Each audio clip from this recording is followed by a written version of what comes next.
મક્કમ થઈ જા, મનમાંથી ડિપ્રેશન વિચારો ખંખેરી નાખ.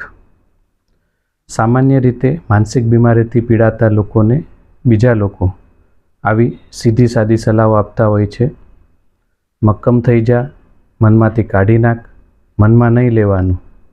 મને કેટલું ટેન્શન છે, હું ડિપ્રેશન લઉં છું.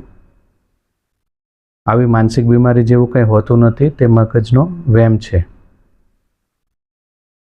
તો હું આવા લોકોને શાંતિથી સમજાવતો હોઉં છું કે જેમ શારીરિક બીમારી, diabetes, blood pressure, cholesterol, thyroid વગેરેમાં શરીરની અંદર જે રસાયણો ઘટે છે, જેમ કે ડાયાબિટીસમાં ઇન્સ્યુલિન, તે રસાયણો દવાઓ દ્વારા બહારથી આપવામાં આવે છે.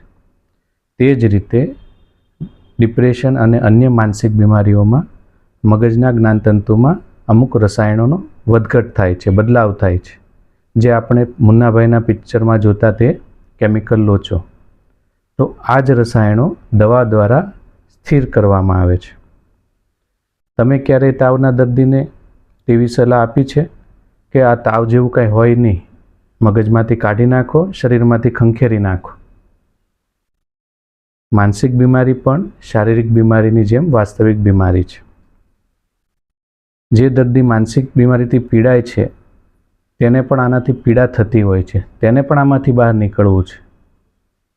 તેને કોઈ શોખ નથી થતો કે ડૉક્ટર પાસે જાય, પૈસા ખર્ચે, દવાઓ ખાય અને પાછું ગામ આપણને ગાંડું ગણે. તેને પણ આમાંથી નીકળવું જ છે, પણ સફળતા મળતી નથી.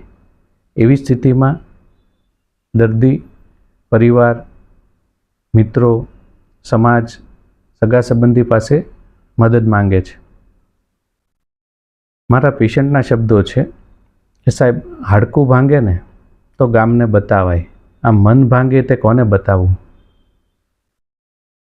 અને એમાં પણ જ્યારે આપણે માનસિક બીમારીથી પીડાતા લોકો, પરિવાર, મિત્રો, સગા સંબંધીને પોતાના મનની વ્યથા રજૂ કરે છે તો તે લોકો સાથ નથી આપતા, સાંભળતા પણ નથી અને સીધી સલાહો આપી દે છે.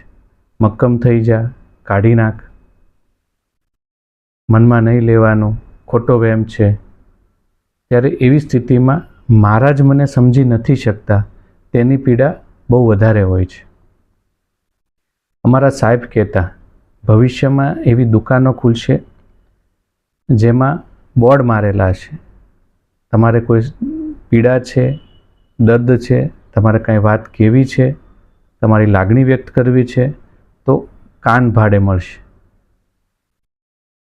અને તમારે રડવું છે તો ખભો ભાડે મળશે, પણ ચાર્જ લાગશે. અને છતાં પણ લોકો પૈસા ખર્ચીને પણ પોતાની પીડા વ્યક્ત કરશે.